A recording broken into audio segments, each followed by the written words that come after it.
Good morning, everyone. It's Monday, May 31st, coming to you live from Seoul. I'm Kim Mo-gyan. Before we begin, these are the stories we're following at the top of the hour. The two-day P4G Summit officially started on Sunday night in South Korea. During the opening remarks, President Moon Jae-in highlighted South Korea's climate commitments for an inclusive green recovery.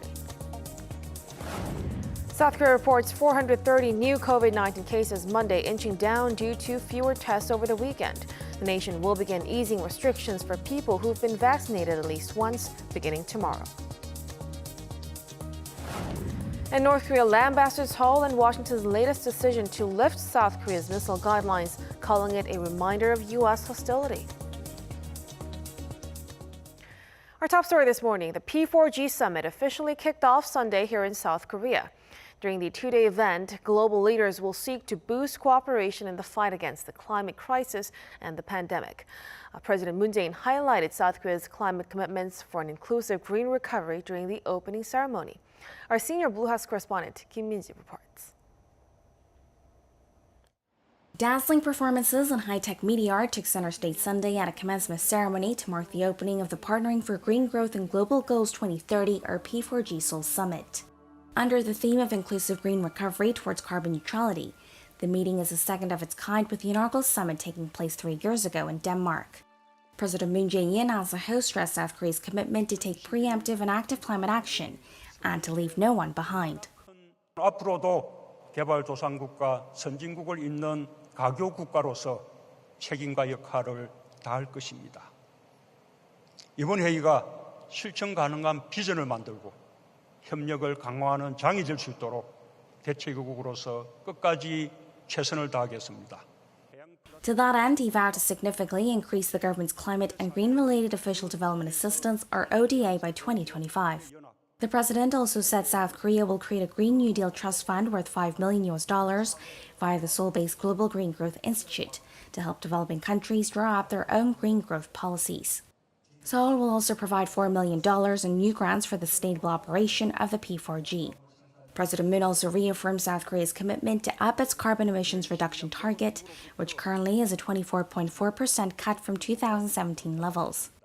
2021 P4G 서울 녹색 미래 정상회의가 미래 세대를 포함한 우리 모두의 더 안전하고 지속 가능한 미래, 인류의 포용적 녹색 회복과 탄소 중립을 향한 중요한 걸음이 되기를 바랍니다.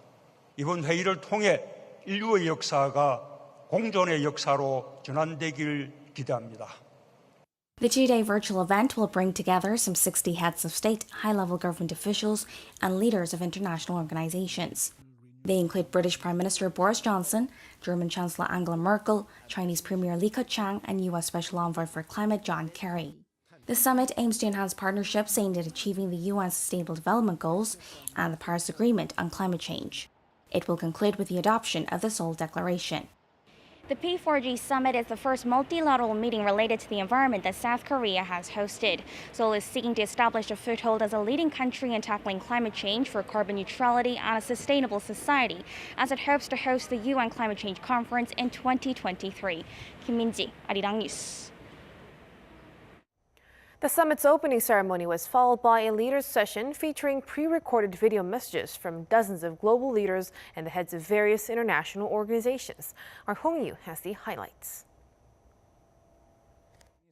The participants at the leaders' session of the P4G Seoul Summit emphasized on Sunday global cooperation to achieve a sustainable environmental recovery. The leaders said the transition to a green industrial revolution must be inclusive, meaning developed countries must help developing countries during the process. The concerns and needs of developing countries deserve closer attention, and support to them in technology, finance and capacity building should be scaled up to help these countries make the transition to green and low-carbon growth. The Secretary General of the United Nations added that a global partnership is crucial to accomplish sustainable growth and to respond to global challenges such as COVID-19 and climate change. Public finance is not flowing where it's now most needed to support vulnerable communities that are already suffering the consequences of climate disruption. I'm asking all donor countries to significantly enhance their financial commitments. To accomplish carbon neutrality by 2050, the European Council announced its plans to make EU economies much greener. We have mobilized a massive budget and recovery package, 1.8 trillion euros, never seen before. And this is our growth strategy for the future. Over 30% of our recovery package will go to greening our economies. As some European countries are members of G20, which accounts for 85% of global GDP and 80% of global emissions, the EU recognized its duty to show leadership. Germany, for instance, is working to achieve its national target to achieve carbon neutrality by 2045. Germany also reaffirmed the need for a global approach for a sustainable reduction in greenhouse gas emissions. And we're also prepared to make a fair contribution to a new financing target for the years after 2025 too. Along with the World Bank and other partners, Germany has in addition launched the Green Recovery Initiative aimed at making the World Bank's economic assistance more sustainable. The head of the World Economic Forum agreed on the need for a speedy transition toward net zero carbon emissions and laid out a number of goals to respond to climate change. First, we need to raise industry ambition even further by supporting companies in all sectors to assess, sharpen and adopt net zero commitments and science-based targets. He added that ambition should become action and needs to be followed by innovative solutions, align private and public finance and investor networks for net zero, and support for policy as well as political momentum to accomplish carbon neutrality. Following the leaders' session, there will be a live debate session on Monday, chaired by President Moon. The U.S. Special Envoy for Climate, John Kerry, will be taking part, and he is expected to deliver a message from President Joe Biden. Hong Yu, Arirang News. South Korea reported 430 new COVID-19 cases Monday, dropping due to fewer tests held over the weekend. Now, of the new cases, all but 19 were locally transmitted. 2 more people died of the virus, with the death toll rising to 1,959. The total caseload now stands at over 140,000. Meanwhile, as part of efforts to boost the number of vaccinated people, the government will allow those who've been vaccinated with at least 1 dose to participate in family gatherings without capacity limits. They will also be able to visit nursing homes. The first batch of Moderna's COVID-19 vaccines will arrive in South Korea on Tuesday, a day later than scheduled. The government cited local circumstances in the U.S. for the delay. Meanwhile, South Korea is set to receive Johnson & Johnson's vaccine for 1 million people this week, nearly double the amount President Biden promised to provide during his recent summit with President Moon. Our Lee Seung-jae reports. South Korea's task force for vaccine procurement revealed Sunday that the first batch of Moderna vaccines will arrive in the country a day later than scheduled, citing what it called local circumstances in the U.S. The doses for 27,500 people were initially set to arrive on Monday, but will instead arrive at Incheon International Airport on Tuesday afternoon. The shipment is part of the doses secured for 20 million people from the American pharmaceutical company. The vaccine will be the third to arrive in South Korea after those produced by AstraZeneca and Pfizer, and will be administered to health workers under the age of 30 from mid-June. The country is also set to receive more vaccines this week, this time Johnson & Johnson vaccines for 1 million people, following Washington's pledge to donate shots for South Korean troops. The shipment is nearly double the volume that President Biden vowed to provide during his summit talks with President Moon Jae-in this month to fully inoculate all 550,000 South Korean service members. The vaccines are set to be administered to reservists, members of civil defense, and those related to the country's defense and foreign affairs. However, those under 30 will be excluded due to blood clot concerns. Currently, more than 116,000 active duty South Korean troops in their 30s and older have already had the AstraZeneca shot, while younger soldiers are set to receive the vaccine made by Pfizer. South Korea's health authorities say the vaccine rollout for troops in their 20s will begin in June. Lee Seung-jae, Arirang News. The EU estimates its global goal of vaccinating 70% of all adults in the bloc with at least one COVID-19 vaccine dose can be achieved by mid-July. The union also aims to take the first steps towards normalcy with its digital vaccine passport coming in from the start of July. Kim Hyo-sun has more. As the EU is loaded up with a bumper supply of COVID-19 vaccines, the bloc is aiming to inoculate over 70% of its adult population by mid-July. In an interview with German media on Sunday, the president of the European Parliament said the EU has 237 million doses of vaccines it has approved, adding that there would be significant progress in terms of vaccinations going forward. He also explained that the EU's digital COVID-19 vaccination passport, known as the Digital Green Certificate, will come into effect from July 1st, adding this would take the EU a step closer to freedom of movement. Hungary, one of the EU's member states with the strongest vaccination drives, will donate over 140,000 vaccine doses from its unused stockpile to other countries, including those in Africa and Europe. This comes as 52% of Hungary's population has received at least one shot.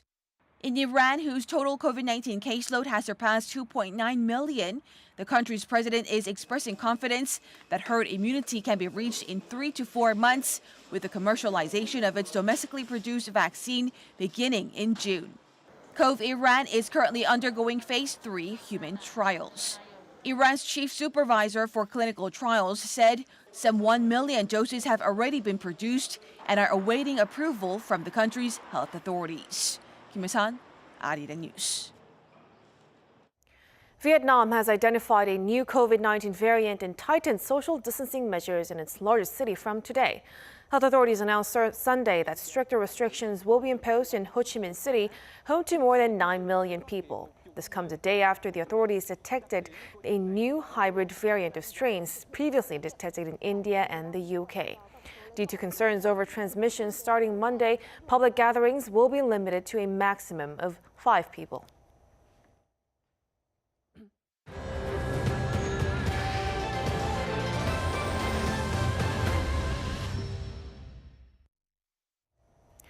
North Korea has slammed the United States' lifting of missile guidelines in South Korea, calling it a stark reminder of the hostile policy toward the regime and its shameful double-dealing.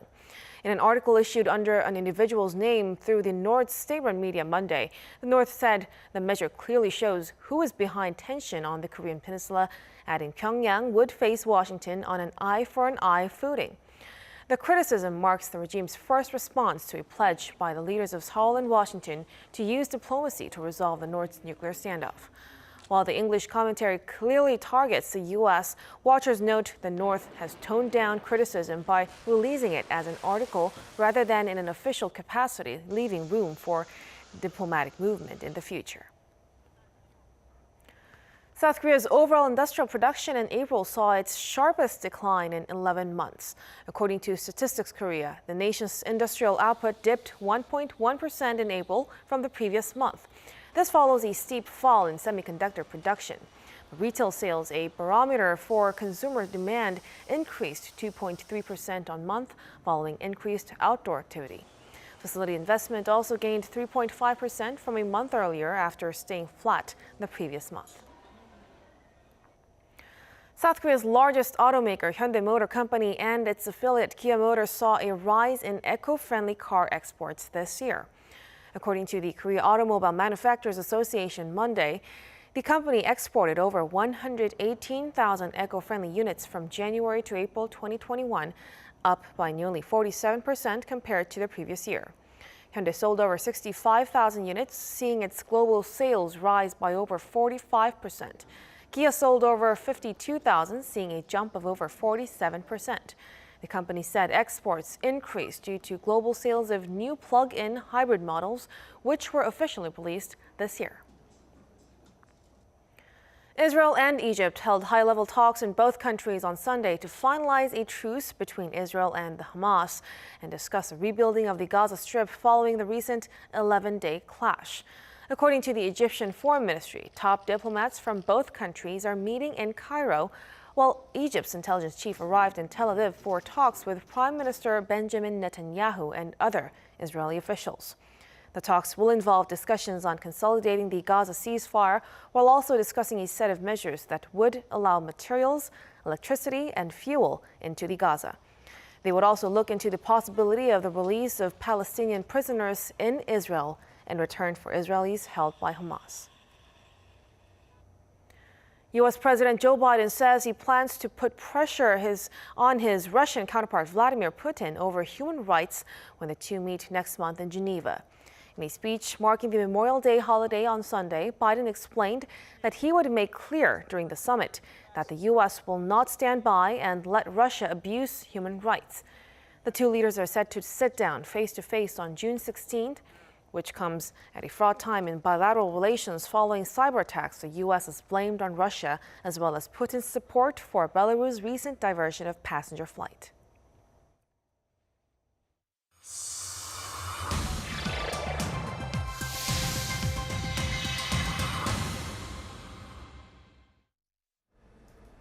Welcome. It's time for The World Now, bringing you some of the most interesting news from around the globe. I'm Ji-young. Deprived of live music for more than a year, people in Paris got a chance to enjoy a concert in the name of COVID-19 research. Around 5,000 concertgoers rocked their way through an experimental show performed by French veteran band Indochine on Saturday.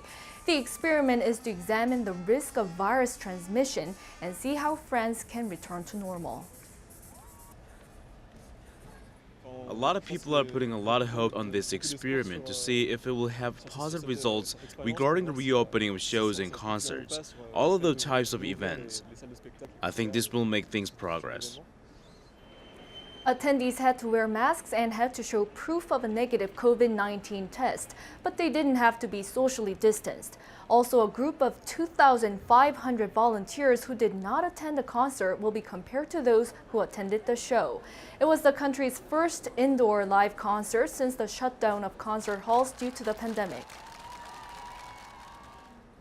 Reaching the top of the Mount Everest sure would be challenging for most people, and yet it was not a challenge too extreme for a Chinese mountaineer, Zhang Hong, who became the first blind Asian to successfully climb Mount Everest.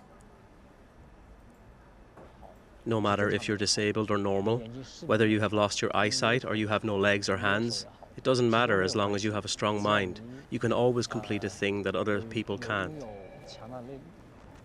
The 46-year-old lost his sight at the age of 21 due to glaucoma and was inspired by Eric Weihenmayer, a blind American mountaineer who climbed Everest in 2001.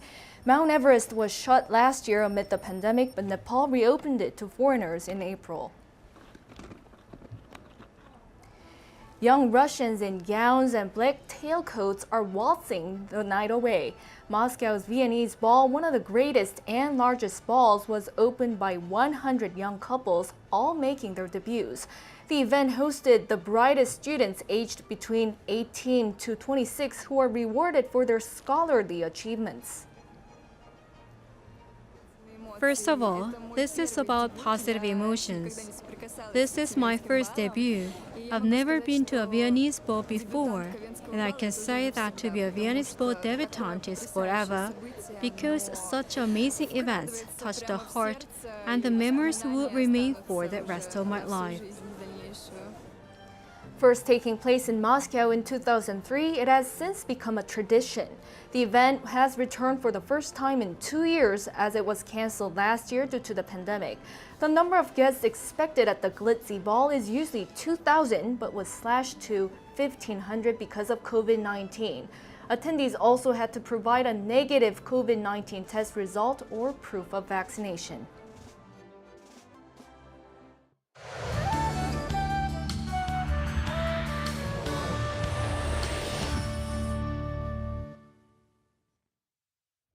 Good morning.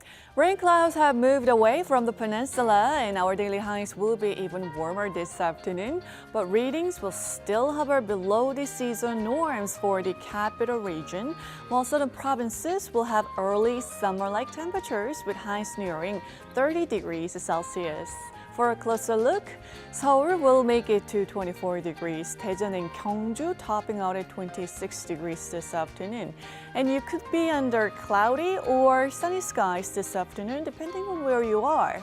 The further south you are, strong sunshine will beam down today.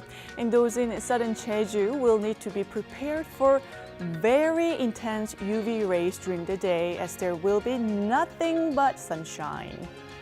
Speaking of which, those of us in the capital will not be able to see the bright sunshine for the rest of the week, while nationwide rain is in the forecast again for the end of the week. That's Korea for you, and here's a look at the weather conditions around the world.